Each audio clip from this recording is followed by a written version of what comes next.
Hello viewers, welcome to Ekam IAS Academy. Today we'll discuss about Article 19 Clause 1D, Article 19 Clause 1E and 1F. So we'll be discussing these three sub-parts of Article 19, and we already have started discussing Article 19 in the Concept of the Day series. So if you already have watched the video, fine. If you haven't watched those videos, you can go through in the playlist of Concept of the Day. You can access those videos as well. So we know under Article 19 of Indian Constitution, we have right to freedom. So that freedom is guaranteed in 6 forms. So original constitution has guaranteed in 7 types of freedoms, but original constitution has 7 freedoms. Today we have only 6 freedoms guaranteed. So we'll understand what does Article 19 Clause 1D guarantee. So first thing we have to understand, 19 1D guarantees freedom of movement. So movement means you can move anywhere throughout the country. So this freedom of movement can be within the country or it can be outside the country. So if you wanted to move anywhere inside the country, within the territory of India, then Article 19 Clause 1D comes into picture. But in case if you want to go abroad or if you want to reside outside, then out of the country, then Article 21 as part of right to personal liberty and life can be guaranteed. So Article 21 comes into picture and Article 19 comes into picture.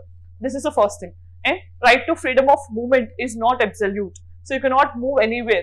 So there are some restricted areas, scheduled tribes. So some protected areas are there. So you cannot go and you cannot move anywhere. So some restrictions also will be imposed in that particular regard according to the public order, interests of the tribes, etc. Right? So then Article 19 Clause 1E guarantees you the freedom of residence. So freedom of residence means you can reside anywhere within the territory of India. So this freedom of residence is also not absolute again. So it is also restricted. So this can be exercised either temporarily or permanently. So in case if the parliament wants residence as a criteria in selection to any public employment or in any educational opportunities, then it can pass a law to prescribe residence as a criteria. That is also guaranteed under Article 16 of the Indian Constitution. Then next we also have freedom of profession. So freedom to profess anything, right? Like you can say profession, you can say or trade or occupation. Anything can be exercised under Article 19 Clause 1E of Indian Constitution. So, but this profession cannot be immoral. So, anything which is violation of moral norms of the society cannot be entertained, or anything which is illegal also cannot be entertained. So, you cannot you cannot supply or you cannot do any trade or occupation in terms of drugs or arms trafficking, etc.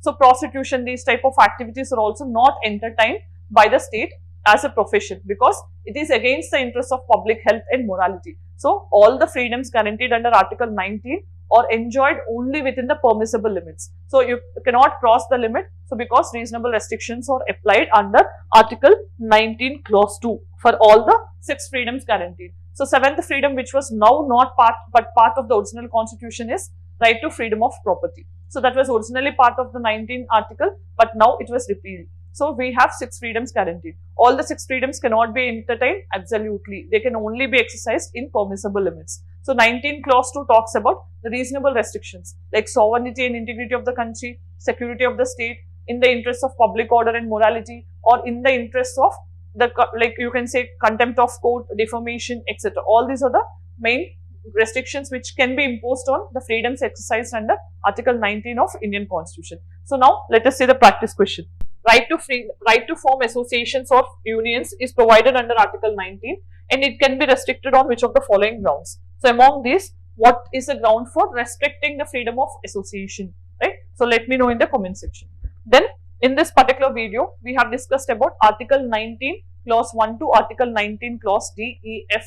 So we have seen what are the freedoms guaranteed under right to freedom under Article 19 along with the practice question. So we'll continue with the next article in the next video. Thank you for watching.